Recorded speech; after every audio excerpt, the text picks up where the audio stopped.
Hi everyone. We had a little technical difficulties in the morning, although it did get recorded on Recording Zoom. in progress. So we are redoing this class. There were some teens also last night who, after the Echa, were asking if there was going to be a class. So here it is in their honor. Also in the merit of all of everything that we did this whole year, to be collected, to like really tip whatever scale. I think the scale is already broken and on overload, but like whatever it's worth, that we should just not even have the time to finish this gathering and get going to Eretz Yisrael. So hopefully we will have the recording of this morning's class. Please God, it was so moving. I was just like so moved. My heart just opened 10 layers, so I hope it'll do that for you too, as you re-listen to the other one, and maybe also after we redo this right here now. Such a holy day. And yesterday, as I was reading different books that I have read before, and I reread every year again, each time I read it, there's just like this new level of appreciation, a new level of like vision of a sort that it's just always good to review and review again.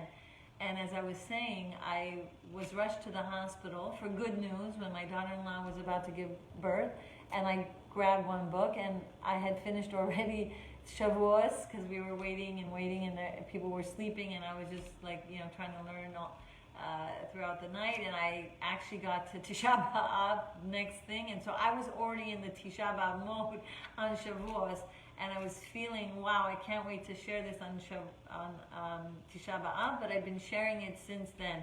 But hopefully today we will get to it in a deeper level, like we never understood it before.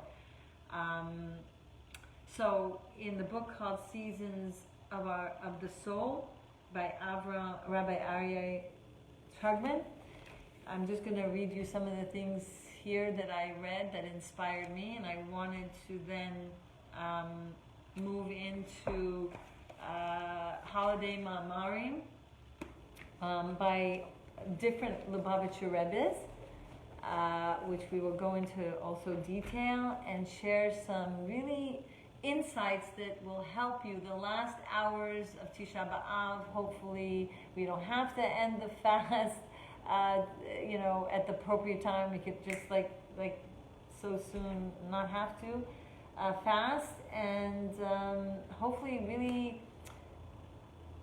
do some cleansing, but also reorienting, and like really help your mindset be a Geula mindset even today, as we're culminating the 3 weeks with this Tisha B'Av fast.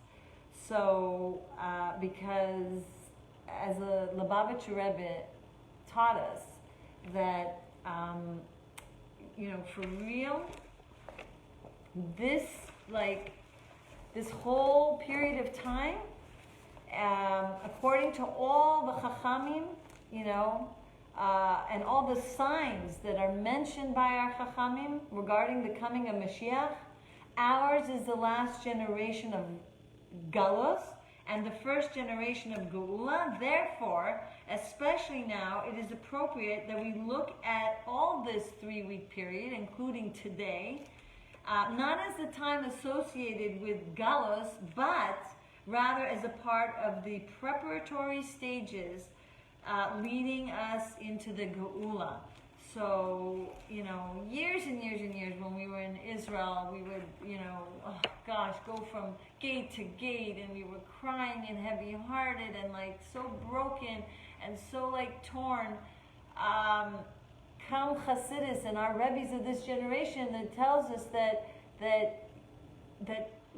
we can look to the future. We can spend these days as with more and more Geula mindset, so that maybe on the outside we're doing the rituals of what we need to do to mourn and to do what we did these past 3 weeks, but that internally that we have the power to not as easily have to be ruptured by it, because we did have a very, interesting year that brought us heartache, that brought us, yes, together through that heartache. But hopefully today, as it's the last hours, that we can really commit ourselves this year, no matter what, no matter who, no matter where, not to let what's going on around us to rupture us.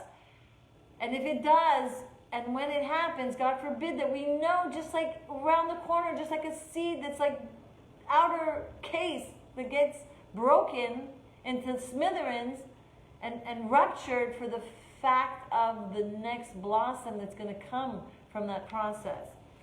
So the kinos of Tisha B'Av actually begins with an interesting prayer from the Tehillim, because the phrase that is adopted when reading these kinot was Ad Masai, which is until when, which all of us know. We always say Ad Masai already, Mashiach should come already. And this supplication is based on the verse of Tehillim, God, do not rebuke me.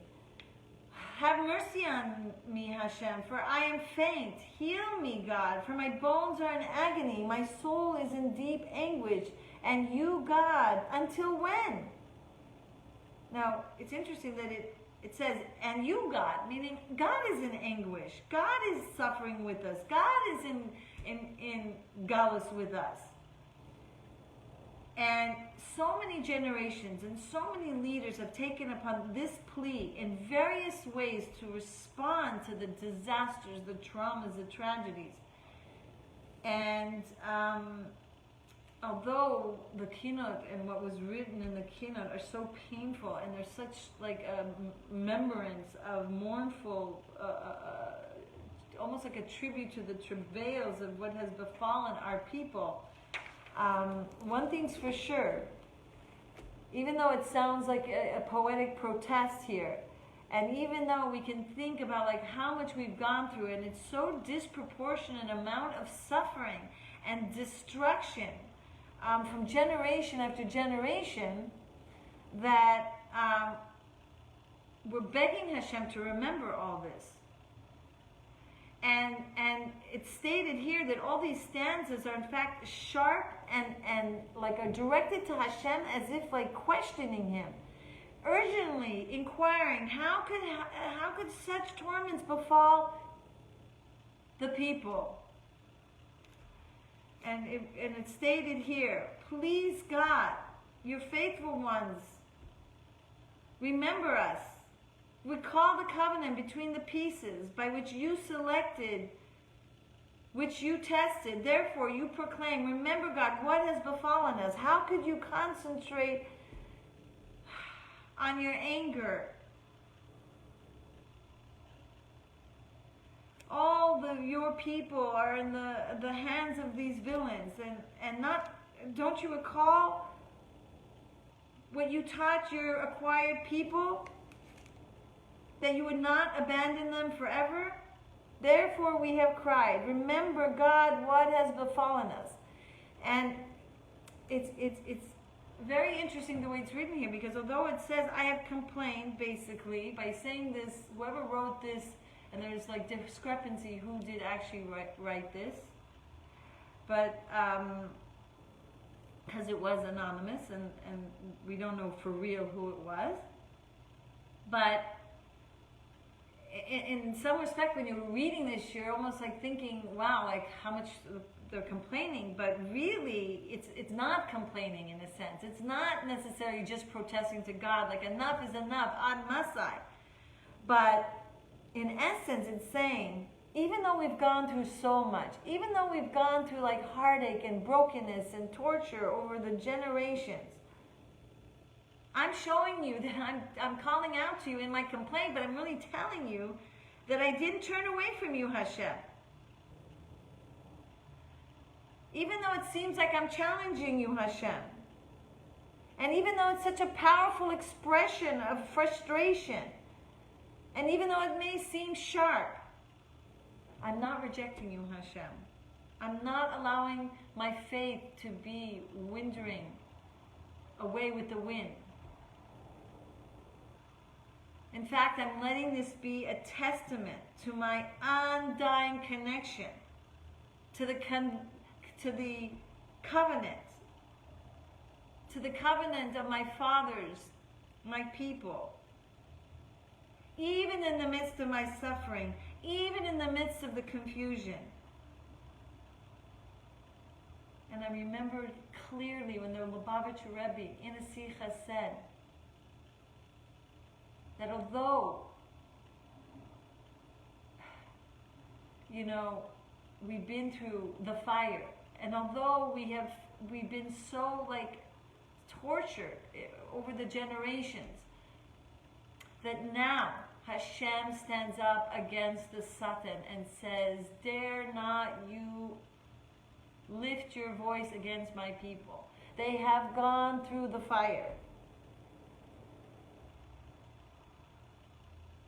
And the Rebbe actually tells us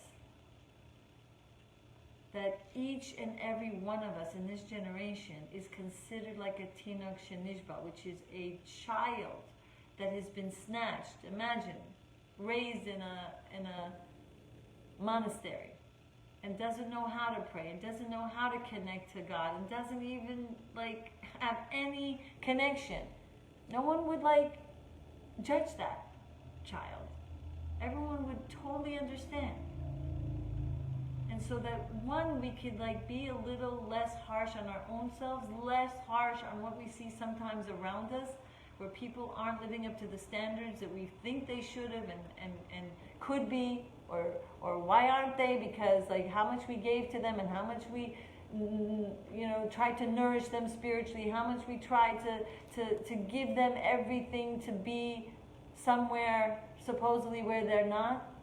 So when we hear these words, it could really help us on this day, the day where we should be doing the tshuva. We should try our best to open our hearts to that deeper level of unity and love and achdus, as we know that during the time of the Beit HaMikdash, that was one of the reasons. So whatever we didn't have, when we didn't have that Ahavas Yisrael, today we can, wipe away the baseless hatred and work on having baseless love, for no reason. So, as I was saying, the holiday Mamarim of the Lubavitcher Rebbe's, actually this one that we're going to cover on the Tisha B'Av is, I read it last night and I'm just almost shaken from again and anew having reviewed this. And this is from Menachem Mendel Schneerson, the Tzemach Tzedek, many generations ago, one of the Chabad Rebbe's. And it starts as follows, because in the Lamentations, the Midrash writes, God overlooks idol worship, adultery, and murder, but does not overlook the neglect of Torah study.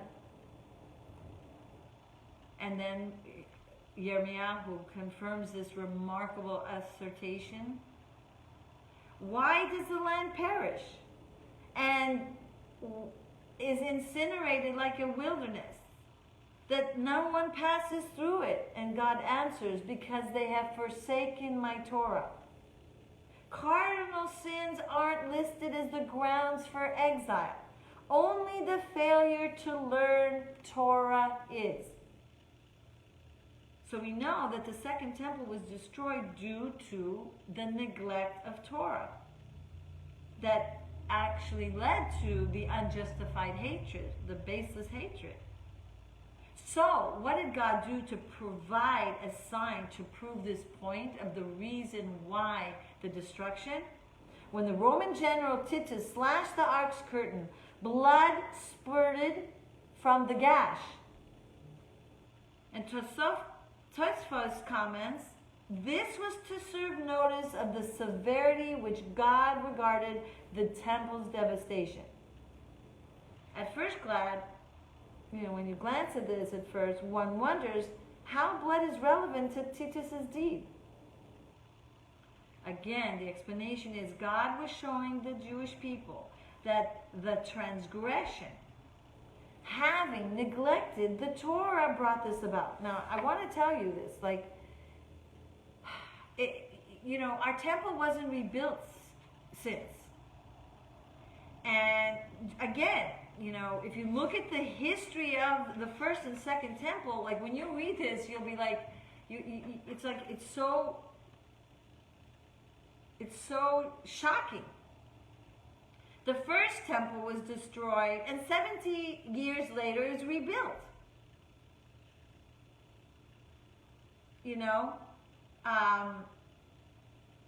And then it lasted 490 years, and then it was destroyed, and since then we haven't had it. So the first temple between the second was 70 years. And between the second and, which was 400 years and plus later, we're still waiting. But if you look at the first temple's times, people were engaged in idol worship, murder, and adultery, and other major crimes. Nonetheless, God overlooked these nasty deeds and had the temple rebuilt. And why? Due to the fact that they were studying Torah. But the second temple, during the times, they were not having they had more of an exemplary life. There wasn't murder and idolatry and adultery.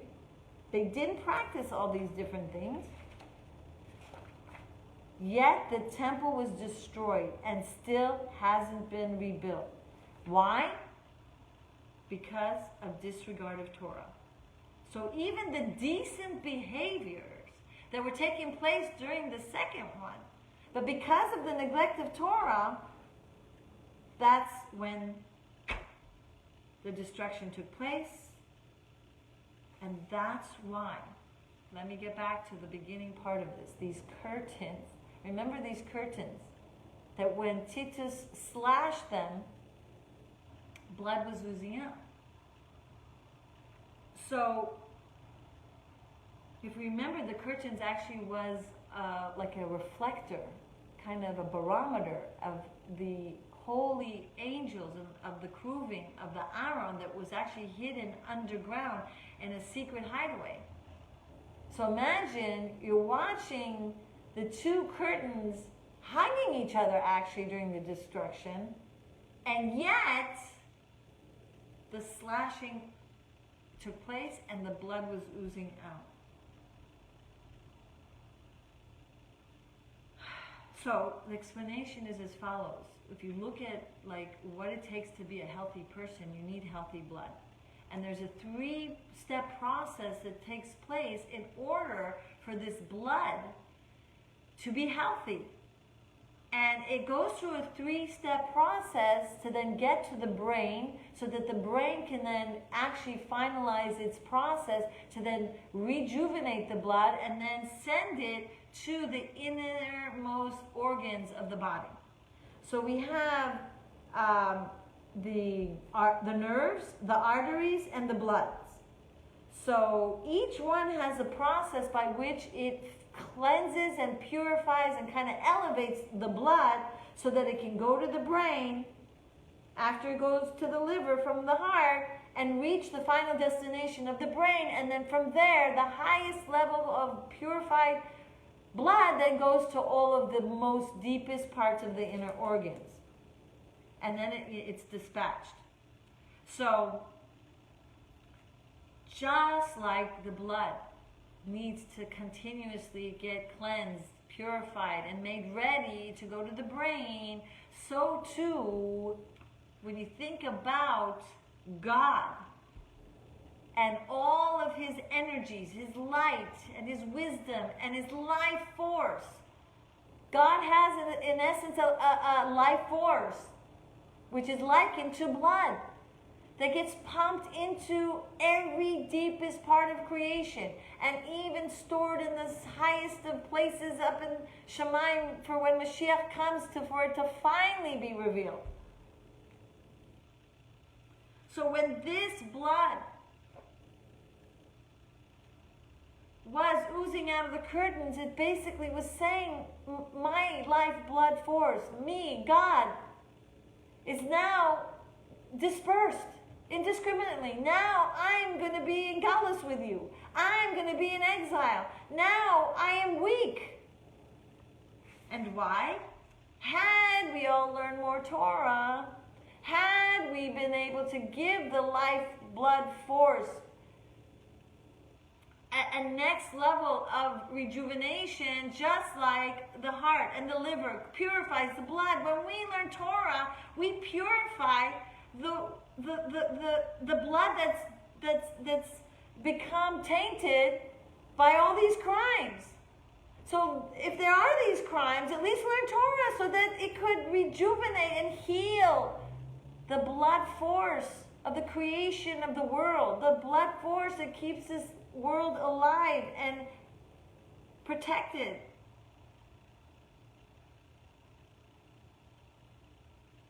It says here, misdeeds pierce the supernal vessels. So when God shows a miracle that this blood would ooze out, it was communicating the character of the travesty. That's why the slash curtain exuded blood. God wants everyone to know that a similar injury had been perpetrated on him, which then ends up having its ramification and its on the whole world.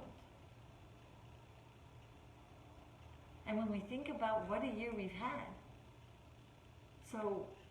and we just like almost can really visualize this blood oozing out. It says, not learning Torah is an injury that is perpetrated on him, which in the end, his blood, as it were, his life force is weakened.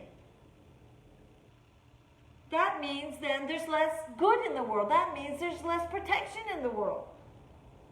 It's not a punishment. It's just the consequence of deplugging the world from that light and that healed light and that perfect light. And that's why it says here, and God shines his face on you. Because this inner light of God, when we learn Torah, then is enabled to shine his pnimiyut, his rarefied, purified, elevated blood, as it were, life force that can come into the world and shine and protect and heal.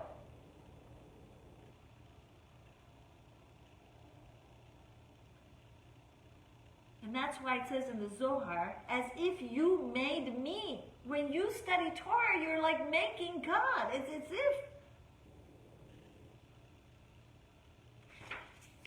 We continue here. Every attribute, every act of kindness, every mitzvah definitely builds and builds the purity and oneness and goodness into this world. But there's nothing like the grand, element of God's creation that brings light and healing and protection into the world like Torah studies. Especially when it's done with bittul, with humbleness, with an open heart of so many people tell me, I can't concentrate, I don't understand what I'm reading, I really feel shamed, I just can't. And I say to them, try to get rid of your ego. Who cares right now if you don't understand it? Who cares if it's making you feel a little shame that your brain is all over the place? Trust me, by you doing it, first of all, I read somewhere that purposely God makes it hard for us to concentrate and learn and be able to really understand what we're reading. He makes blinders that you don't see so easily, so then it's more work and it's more an effort, so then the Yetzer Hara can trick you so that maybe you'll be delayed in doing it because you'll give up.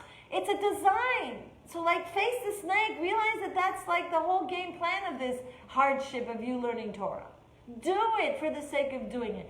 Do it for the sake of the God's blood to be rejuvenated and re-purified. And by the way, we're taught, like, because sometimes, we feel like, who are we? And I was just learning, like, and reviewing some of the notes from many years ago, and I was recalling that as great as angels are, and they're like 500 years of a distance. I was saying it earlier, like if you talk about walking from Pico to La Brea, it could be like a 40-minute walk. Maybe 35 in brisk, depending how far into Pico and for how close you're into La Brea.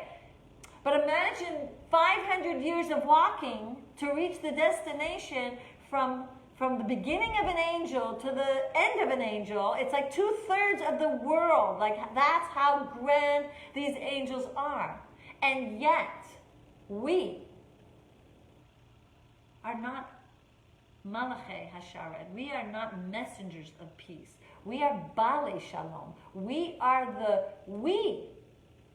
the owners of peace. We are here with the schos and the merit to learn Torah. We can do what no angel can accomplish, as great and grand that they are. So we see, we have to understand what's going on here. And so, God forbid if there's a misdeed. God forbid there's a missing moment of learning Torah and we turn our eyes away towards something else that's so inane. Then what happens? God's inner light cascades into the netherworlds. And God forbid the netherworlds, meaning the Sitra Achras, the Satans, and whatever, can capture that energy and do what it wants with it in a destructive way. That's why it then has power more to confuse your mind. That's why it has more power then to make you more emotional, more angry, and more depressed, and I don't want to go there.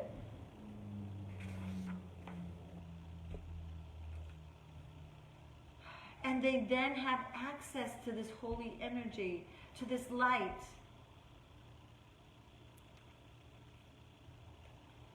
So we have to see how this restorative light really fixes the wounded limbs of all of the wickedness that happens in the world. Torah learning, its emanation, then,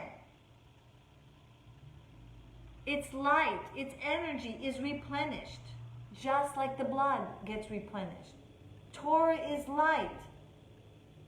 And it's interesting, the Hebrew word for man includes the word dam, blood. Torah, blood. The light and life force flow through it. Just like it says an example here, medicine. A person is stricken with an injured limb. His internal organs, though, are healthy. By taking the medicine, his inner powers return the damaged limb to its former strength. Healing drugs, really healing drugs, restore the blood to its proper composition. Now that the patient's blood is in order, new life force and light shine out of their soul into their blood, and the deficiency is automatically corrected. Torah is a cure, and that's why it says, Shlomo HaMelech says, Torah has healing powers. It will be a cure for your navel and a marrow for your bones. They are life to those who find them and a cure for all of their flesh. The Torah is a cure for anyone who feels pain in one's limbs. And Shlomo specified the navel since the world's bottom half is in dire need of a cure. Meaning we, when we learn Torah, cure the navel, as it were, the bottom half of this world. Eliyahu also stated,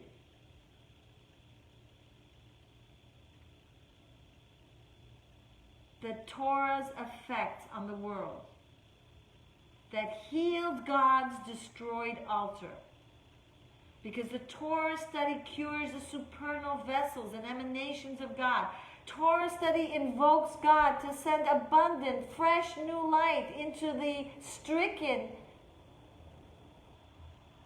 unhealthy vessels that came about through the sins of the world. Torah restores these lights to its former robust state.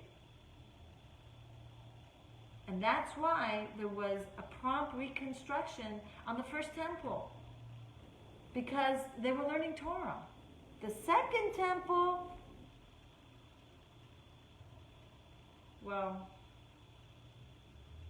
even though they were seemingly holier people at the time, meaning there wasn't such hideous crimes as we stated earlier,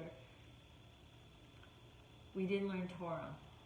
And this affected, it poked the holes in God's vessels. And bereft of this rejuvenating light, the injured and the healing could not take place.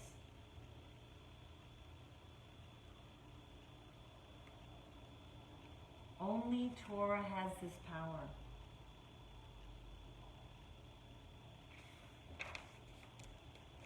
It's also, Torah is a cure for the soul. And where does this Torah obtain its power? First of all, I was reading in the Rebbe Rashab, Power of Return, that as holy as the Torah is, we the people are even holier than the Torah.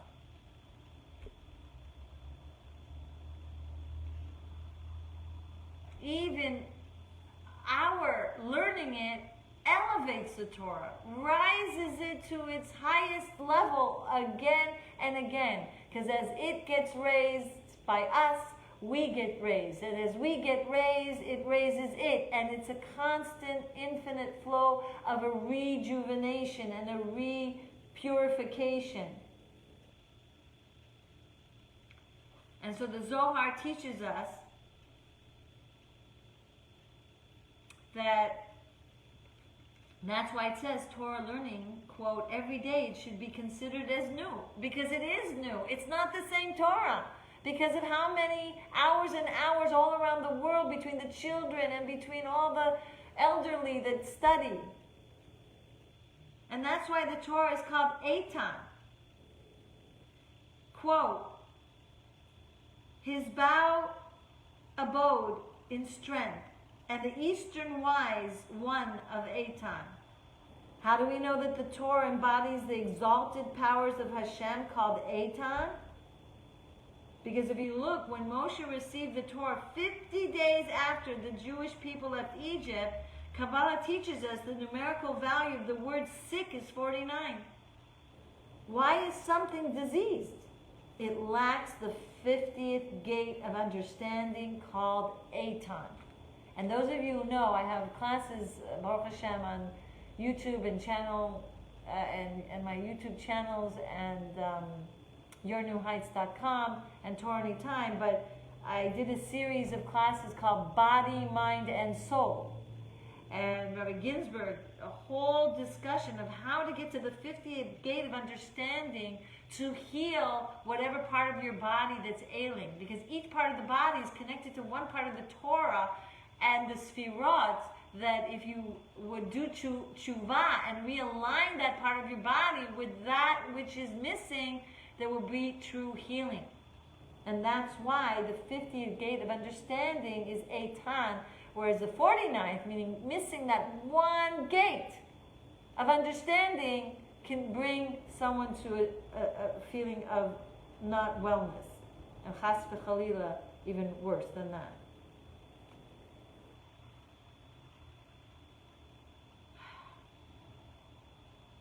So now we can understand the fire of Torah.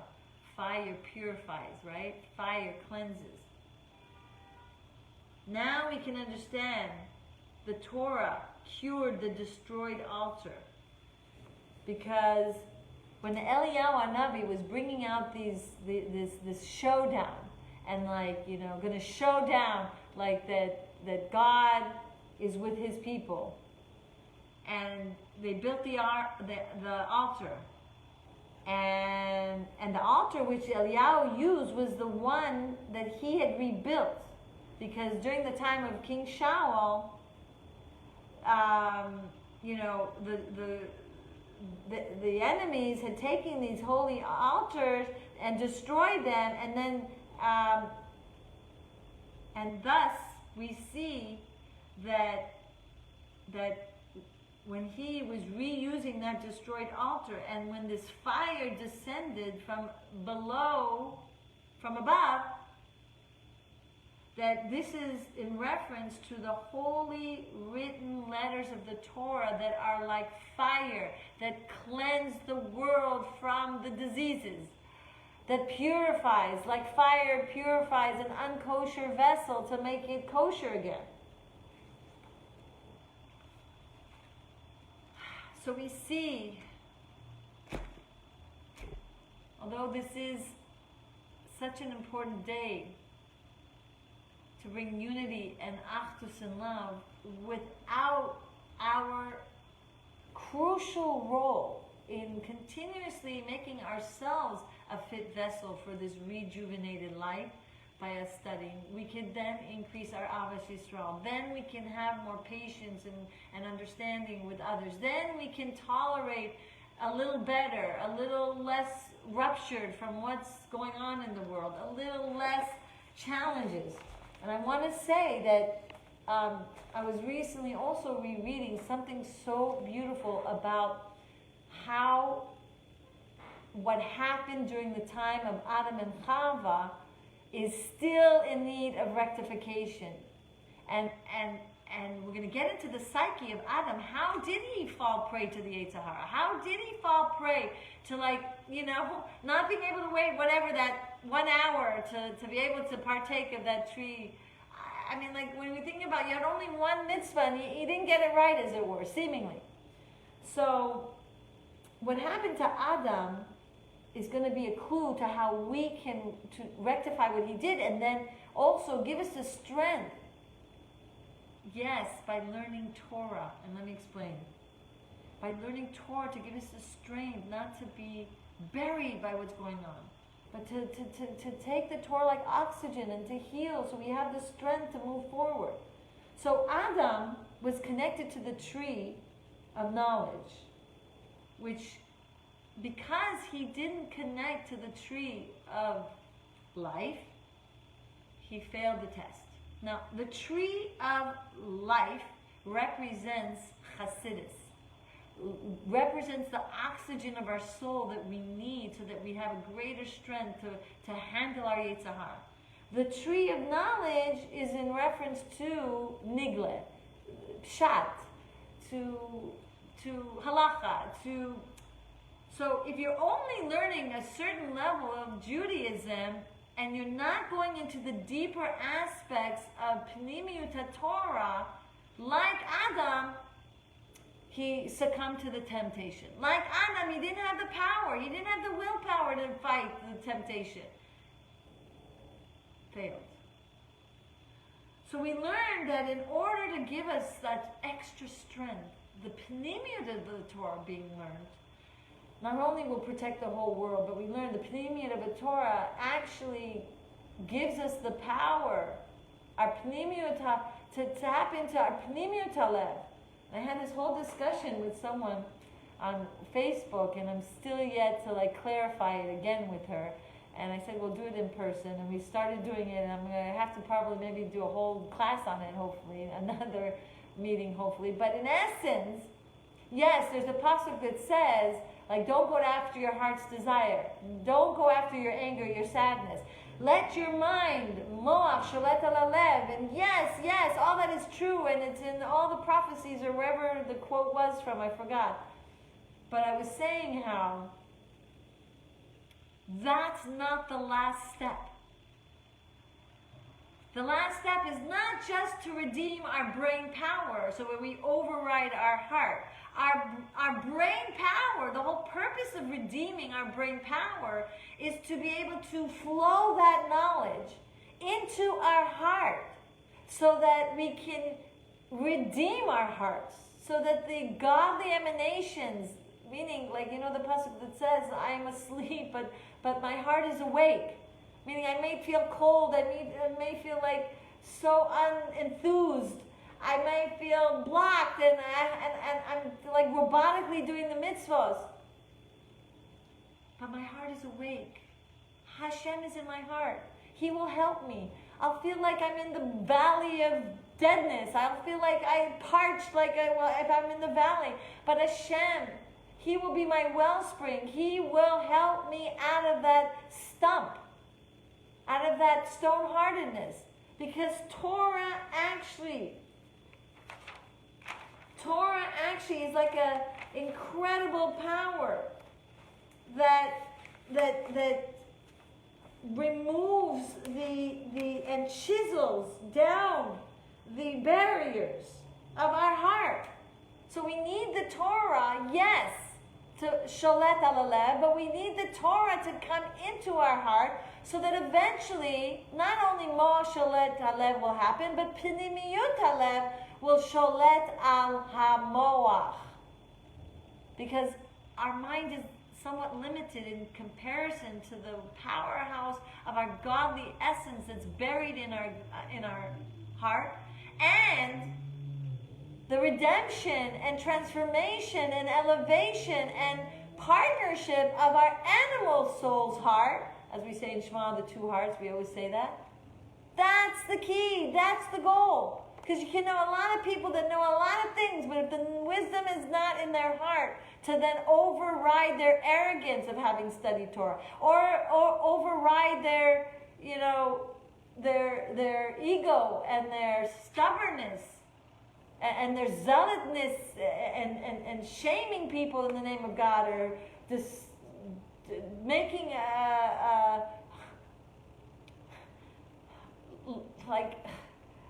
I don't want to say anymore, but like challenging all those around them in the name of God, and not having shalom, and not having peace between brothers and sisters and family members in the name of God. That's knowledge that's only in your head. Knowledge that reaches your heart, the heart that ends up finally, the last stage, please God, when Mashiach comes, will completely be redeemed. But we can do a little and a little and a little more every day that ends up helping us live the Torah, not just know the Torah. So it's in our heart. It's part of our kishke. So I want to really pray, my dear soul sisters and brothers.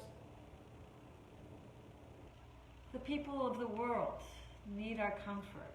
Our teens need our comfort. Our spouses may need our comfort. We may need our comfort. And we might say to ourselves, I need comfort. How am I going to be the person to be? But I say, even if you have no words to inspire, even if you are blocked right now, don't give up. Keep pursuing. Keep learning Torah. Keep praying. Keep meditating. And know that until then, at least minimally, don't let your mind roam endlessly and aimlessly in the direction that is against the truth. Don't let your mindsets make you feel like loathsome, or don't let you dare be too self-critical and constantly be as I always say, a fault finder. Don't let your brain go into dangerous territory, God forbid, but really based on false notions, opposite to the truth. Because honestly, this relationship that we have between Hashem and us have surpassed the toddler relationship of days ago, when Hashem was just beginning us as a people, and He had to relate to us in a very kind of seemingly strict parent role. Now we are gone from that stage. We surpassed that stage. We're able to become like an adult and have a relationship with Hashem, with love. It's about tshuva ila'ah. It's about what can I do to be closer, as I always say. What can I do to make our relationship stronger and bonded? Please, God, may we hear this message. I pray, please, to mobilize your forces that you have been endowed with by your virtue of having a divine soul. We need to take greater efforts and to expand our sphere of influence, that we could share these types of concepts so people will not have that unorthodox way of life, and that people will not belittle the orthodox way of life, and people will understand the beauty and the treasures of our Judaism. God forbid anything opposite of that.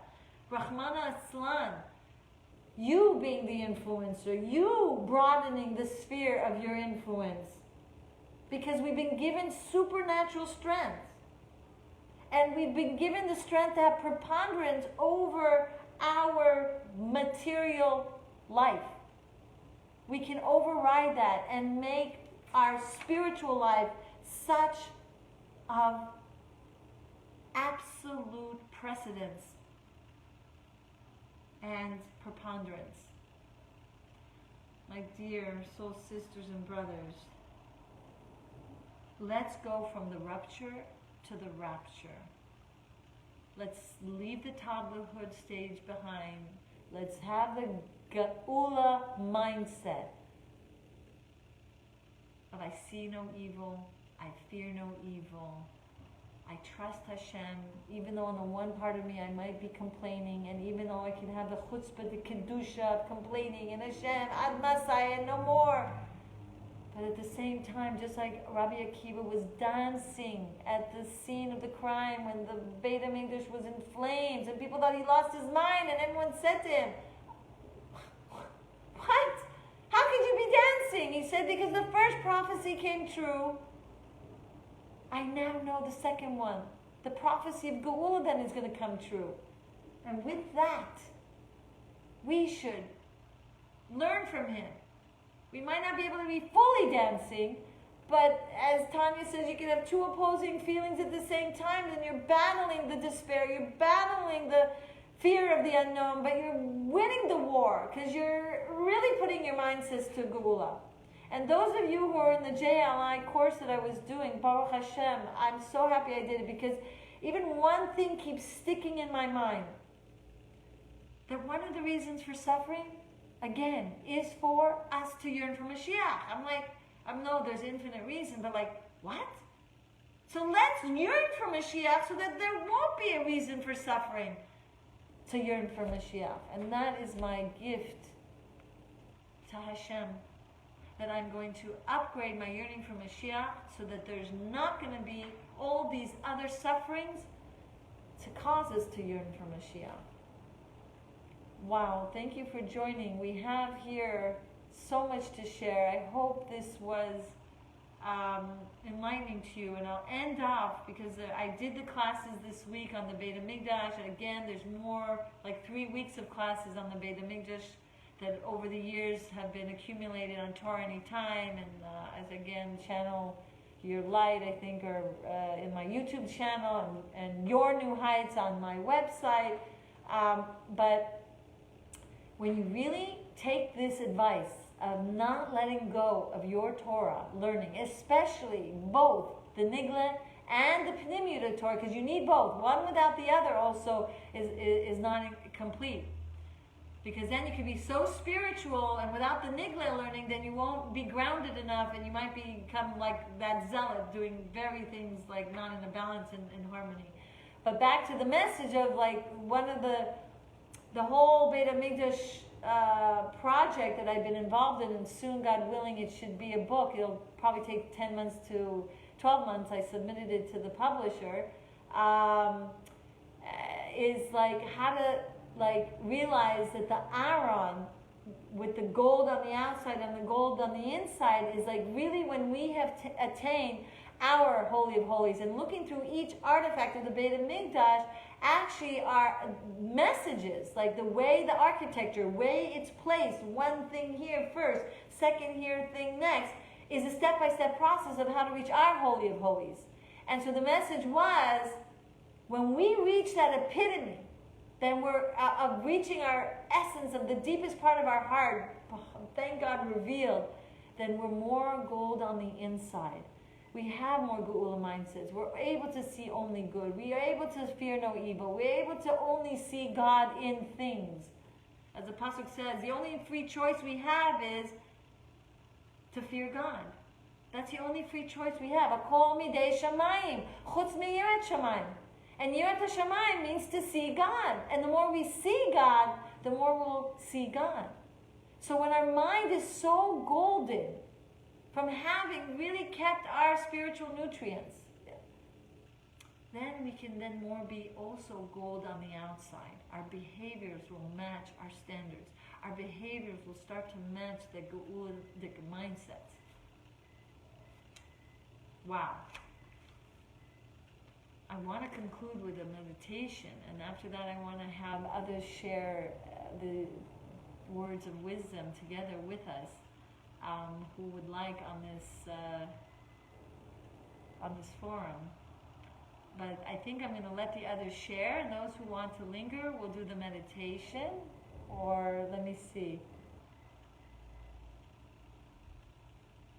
Maybe we'll just do a very short meditation, because then people may have to go, and please God, this will land in the right place in your heart, since it is the day of Tisha B'Av, and since we are yearning for the vision of the Beit HaMikdash.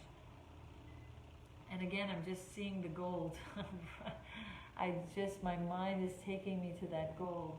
So if you just take a moment, and hopefully this meditation will help you the last moments of the fast.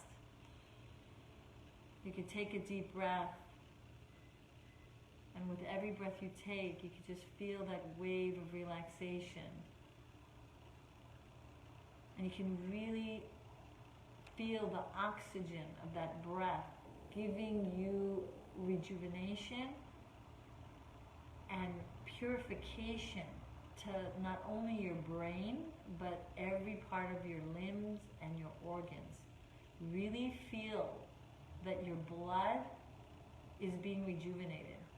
Physiologically, taking that time to have a moment of relaxation, sensing your breath, paying attention that this is going to give you a rejuvenated life force, reminds you of the blood oozing out of the curtains. Reminds you of how you want to really keep your limbs healthy, strong, protected. Reminds you of how you want to keep your soul limbs healthy, strong, and protected. Reminds you of how you know your mind will be healed. Your mind, your body, and soul rejuvenated from speaking the words of Torah, from taking the time to really nourish yourself through and through. Pay attention to the flow right now, and almost feel as if your blood is different now. Having spent the time here together, having learned this, having been inspired, I hope, by this. See your blood alive and red and rejuvenated. See your limbs healing. Almost as if you see the curtains now, with the life force on the cruving, not oozing out, but the red curtains around the cruving, just completely giving you that sensation of rejuvenation, of healing, of strength, body, mind, and soul. See yourself strong. The vision of yourself completely healed. Focus on yourself right now. Because as you become strong, as you have ingested this Torah, the likened image of Hashem, we learn that when we study Torah, Hashem is studying Torah with us. When someone's doing tefillin, Hashem is putting on tefillin.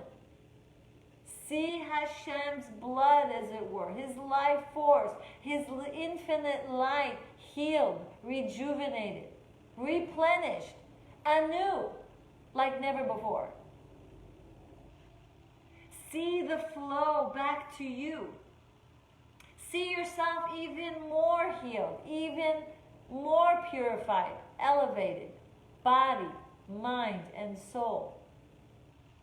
See now the flow of this divine light, like a light that's never been before in this world, penetrating all of the world and protecting the whole world. See the image. Just by you engaging in this meditation, by seeing the vision, see the people that need healing, see the people who have been hurt and are ailing, see the heart of the matter healed, beginning from you to God's heart, to the heart of the world. See what you did counted. See what you did is healing. See the protection.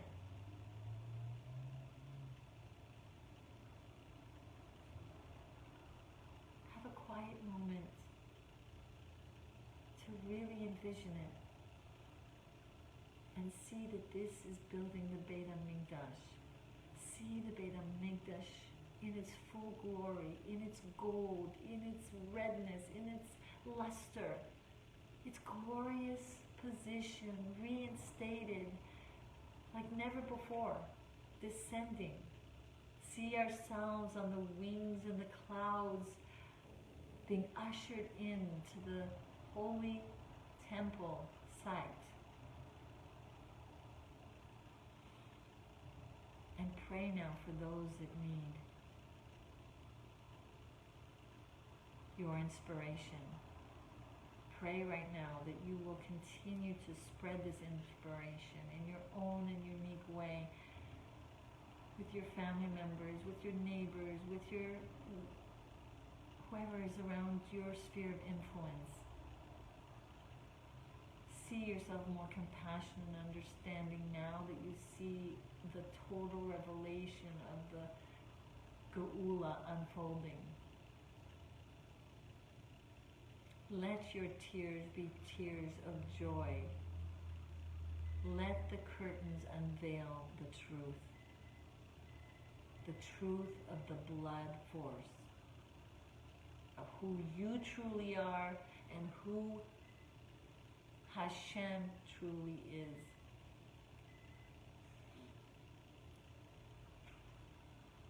Thank you for joining, and I want to invite my dear soul sisters, feel your body, feel the strength of your body, feel like you're not fasting. If you're still fasting, it's just gone. It's like you're rejuvenated.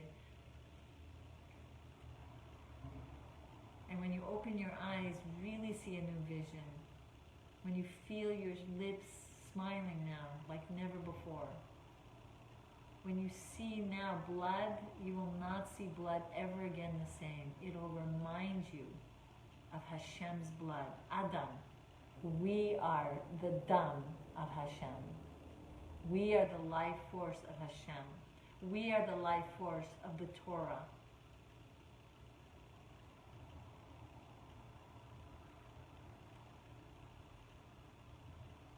So my dear Hannah, I see you are on here. Would love for you to share some words, and hopefully others as well after. And we have a surprise for you because Suzette also put something beautiful together, and we're going to also have a chance to review that too. Thank you, Hannah, for the beautiful flyer that you made so quickly.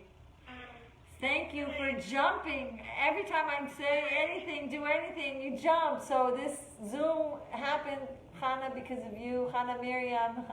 I love both of your names. Sometimes I don't say it enough, both names. Thank you for putting the Zoom together and beautiful flyer. And thank you, Art Levin, for allowing us to please God, use that picture of the fire that's going to be, please God, in one of the pictures of our upcoming Beis HaMikdash book. So, any thoughts you want to share? Yes. Well, as many of you know, my family has been going through a very difficult time. My little niece, she's about 4 or 5 months. She's been in and out of the hospital in ICU. But at the beginning of the whole ordeal, actually the last time she got into the hospital again, it shook me to the core. To have a little life, go through so much pain, it just shook me to the core. And for me, it was like a reminder that we have to have a Geula mindset. We have to. We live our lives like it's the last time we're going to be in this earth. I don't want to put it in a negative mindset, but I'm trying to say that we have to have our hearts in constant time and closes with Torah and mitzvahs. That way, have our hearts ready to the moment. Even if we have to do it 3 to 4 times a day, even we just do a spontaneous prayer, whatever it may be, try our hearts to be closer and to be attached to that moment where Hashem is going to say it's time. It's time to bring Mashiach out of Hashem, which is, we really hope that is very soon. And so this situation brought me to actually make me work through the layers that need to be worked on myself, and it made me go back out, like take a step back and really look at my own reflection, the reflection of my neshama, saying, hey, what do I need to work on? What is it that I need to work on so that I'll be a little bit closer to Hashem, and I'm able to adapt it even with a stronger kavanah and more effectiveness, and so that my niece receives those prayers, and her neshama is nurtured by that, by those energies of prayer, because the most powerful energy that could ever be is prayer, and the fact that when our minds are focused on something, that we actually create energy that is actually healing ourselves as well. It is actually healing our thoughts. So if our thoughts are healed, then it works through our whole bodies. I'm not saying it's something that it's a one-time thing, but it's something that needs to be done on a continual basis, and it's something that needs to be done, create a discipline and a habit of, even when we're going through the hardest of pains. It can be physical, it can be mental, it can be emotional, it can be, there's any sorts of pains. So I was actually learning about myself, and when I was wondering, why is it that I need to work on these things? And I thought maybe it's just a good goal, maybe. And I came across this wonderful source, and I think you've heard of it. It's Sefer HaMahir, it's the Book of Brightness, and it's one of the first books that talks about Gilgul. And the Bahir states, how many times must we go through the process?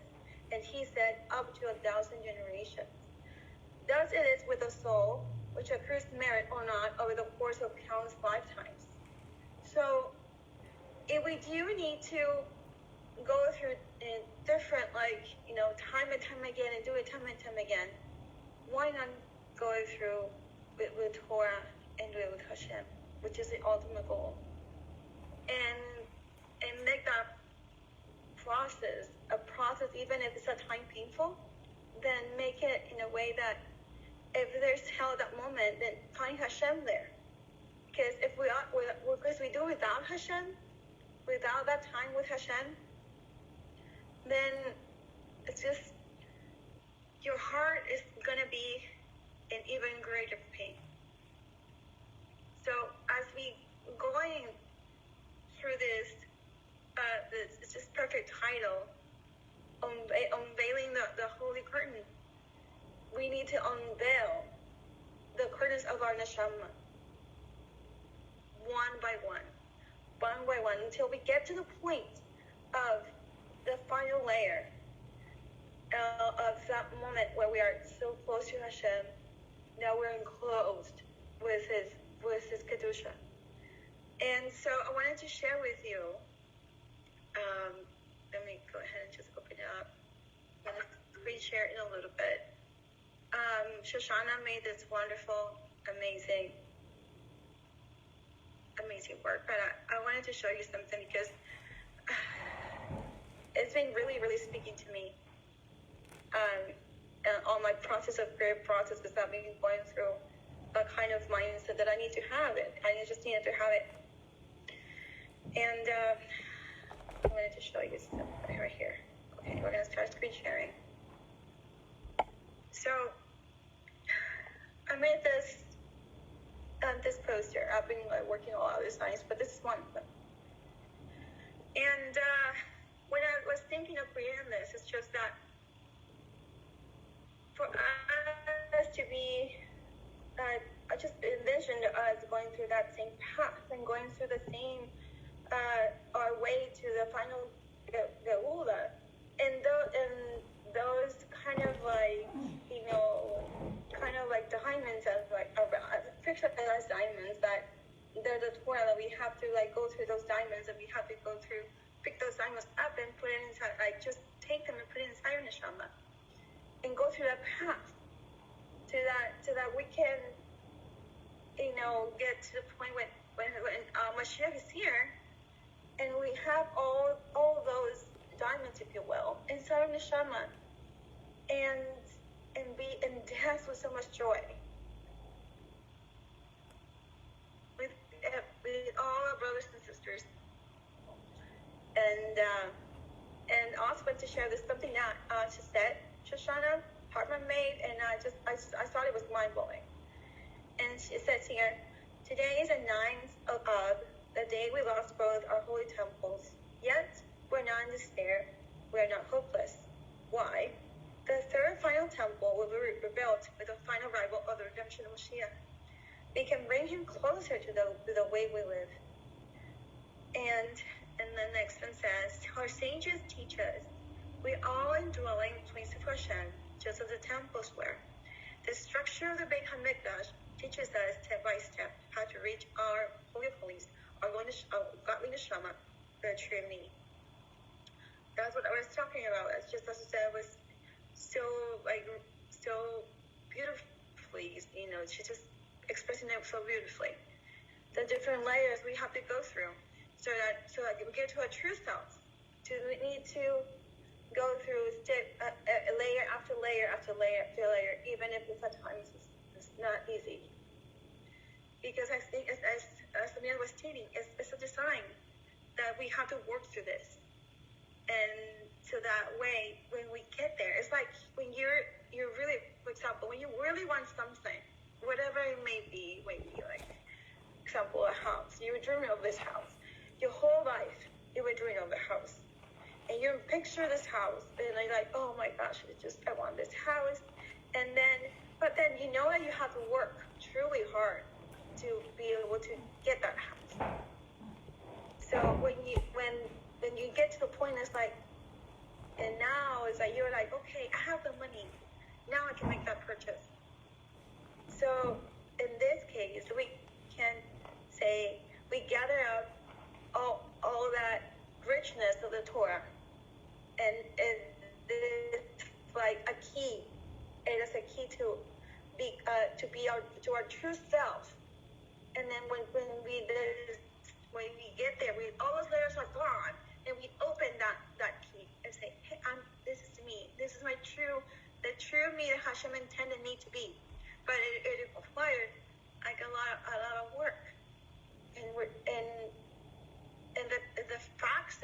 through it. Hashem wants to give us that happiness and say, you did it. And just be, and for him, like, to give him that joy. And it's for him, it's like, oh my gosh, Baruch Hashem, it's because of you. It's because of you, Hashem. Because of you that you give us your Torah. Because of you gave me the blueprint to get there. So Hashem wants us to have that key and to work through those moments. And for our diamond continuously being polished and in a way get to the shape that it needs to be. Because everyone's neshama, I quote unquote, has a different shape. We are so unique. Hashem made us unique, and there's no one like us. So right here he said, entering the Beit HaMikdash, we were in the courtyard. The first artifact was the Mizbeach Hanachoshet. It was made of Hanachoshet copper. The root word is the same as for the word snake. Here we are sacrificing our outer behaviors, like we were talking about. Our negative snake-like character traits. And then this is the first step, and to priority how we behave with others. Hashem says, please erase my name for the sake of Shalom Bayit and peace between people. If we never build your relationship with me, never reach your Holy of Holies, at least please work on your outer behaviors. It is so important to understand that we are connected. Our actions are connected to others because our actions impact others. Whatever we do, don't do, whatever we say, whatever we think, our thoughts connect us as well. Hashem made us all, for example, if you will, to be like a big community, if you will, for His glory. And that's why I love this quote about that Rabbi Nachman of Breslov said. And I put this picture because I thought it really, really captured a kind of intention of the kavanah intention of davening, of talking to Hashem. So it says here, let the good in me connect with the good in others until all the world is transformed through the compelling power of love. Imagine if we all connected. We all connect to the power of love, to prayer. Like how can we change the world, and how can we change ourselves if we connect to that power? Like Miriam calls it superpower. How would our lives be if we connected so deeply that all that we saw, all what our eyes would see is Hashem and the love of Hashem and the love for the other person, and not see the actions, but just the fact that it is a creation of Hashem that we're looking at. Because Hashem at times just chooses to not see and have mercy on our neshama and have mercy and give us that chance to move closer to Him. And I'm just saying, because I'm doing a lot of the quotes, and it's something that been really speaking to me. So that's why I'm sharing it with you guys. And at the end, it's one of the most powerful quotes that it's like, it really goes through me, like you would not believe. It's just one of the most wonderful quotes that the Rebbe could ever written, and he said, to be kind is more important than to be right. Many times what people need is not a brilliant mind that speaks, but a special heart that listens. At times, people don't really need us to be telling them what to do and not to do. It just wants us to daven for them. It just wants us to be a listening ear. They just want to know that we're there for them. That's all. No more, no less. And that in itself is one of the most powerful healing tools one can ever have. And one could ever give to another person. And just down with them and not say a word. Because at times we can say a lot without saying anything at all. Just sit down in silence and just showing how much we love the other person. But just by simply just being there next to them. So let's connect. Let's connect with each other. Let's connect to all levels of consciousness and all levels that we can go through those layers. All those clippers, I need to get rid of all those layers. And the only way that can be done, just start working through that process, is by davening. I know I say it a lot, but it's the truth. Davening, Torah study, and meditation. Because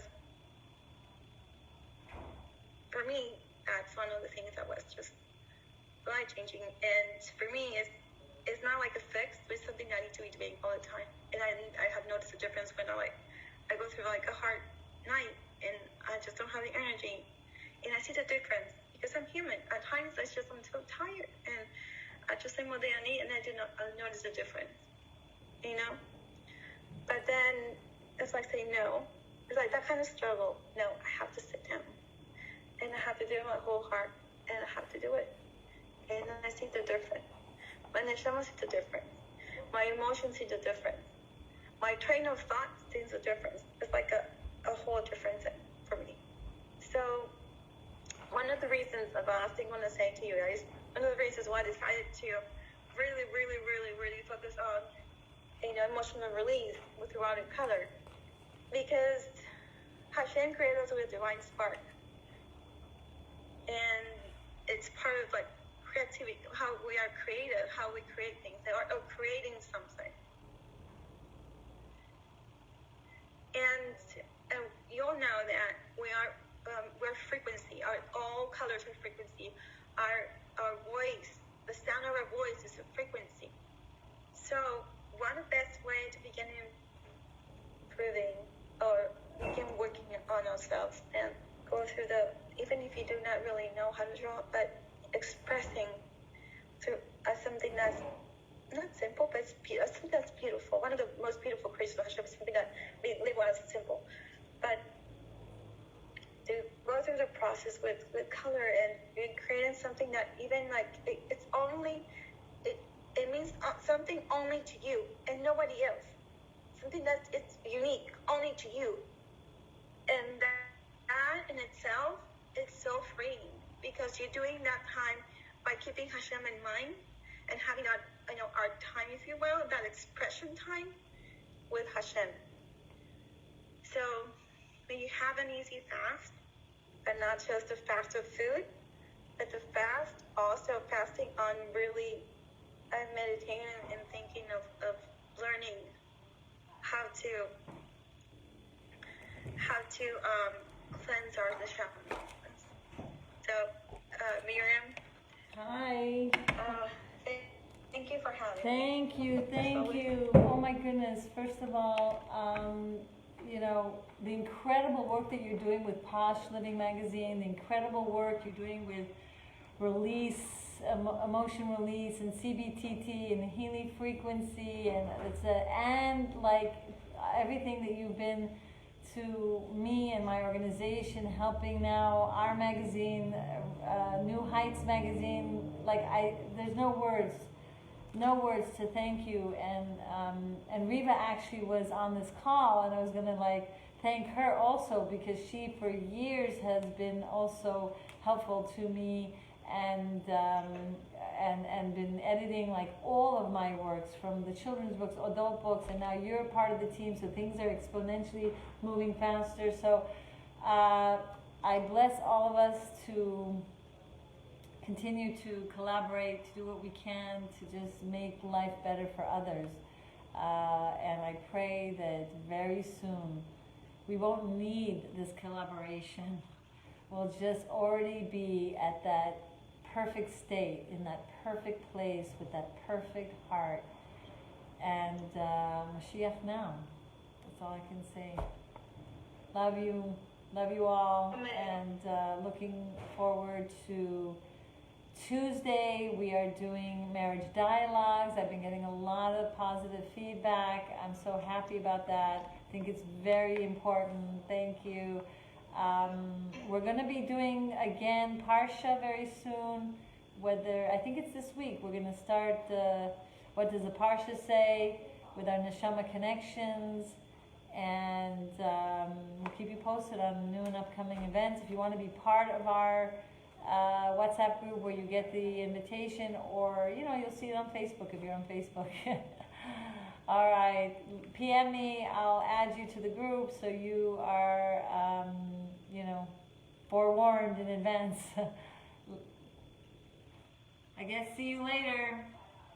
Mashiach now. Thank you again and again for joining. I guess I can see if there's any questions.